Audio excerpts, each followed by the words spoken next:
So the Britons here have piled into Picardy with the French.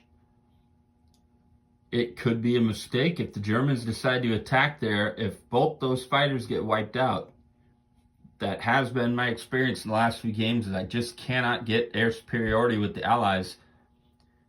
So we will see how that turns out.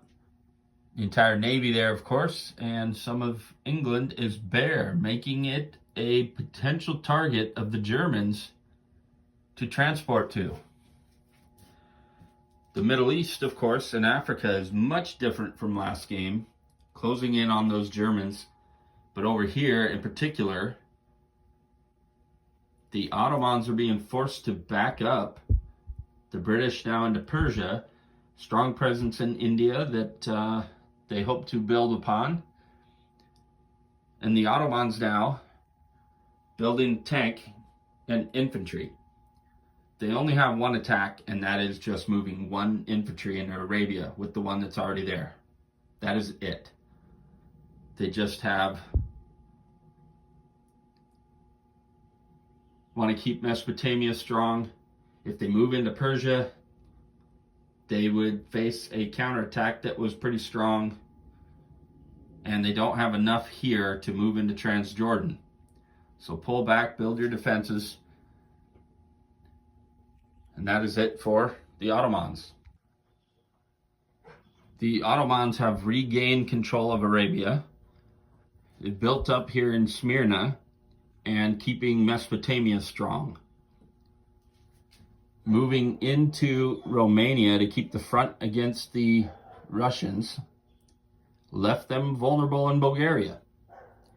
So here on the Italians' turn, 3 infantry is what they're purchasing. They are making one attack, and that is into Bulgaria, but only the 3 infantry. They're going to try to pull that artillery back and protect him. This is a much different game than last game.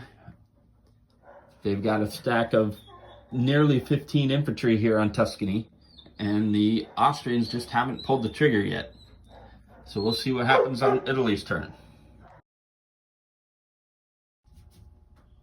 So the Italians moved up an infantry into Piedmont, keeping Tuscany strong with the legit 15 infantry there. And they took Bulgaria, transporting a couple more infantry over to Albania. The Americans now building a cruiser, transporting infantry, and we're hoping that that is the last navy the United States needs to purchase until maybe much later in the game. As last game, we just continued to push subs through the Mediterranean, but all we're hoping to do is hold on to this sea zone here with the naval port and the 2 sea zones up here. So the United States is attacking Spanish Morocco, and then next turn we'll take Spain. So that is it for the United States turn.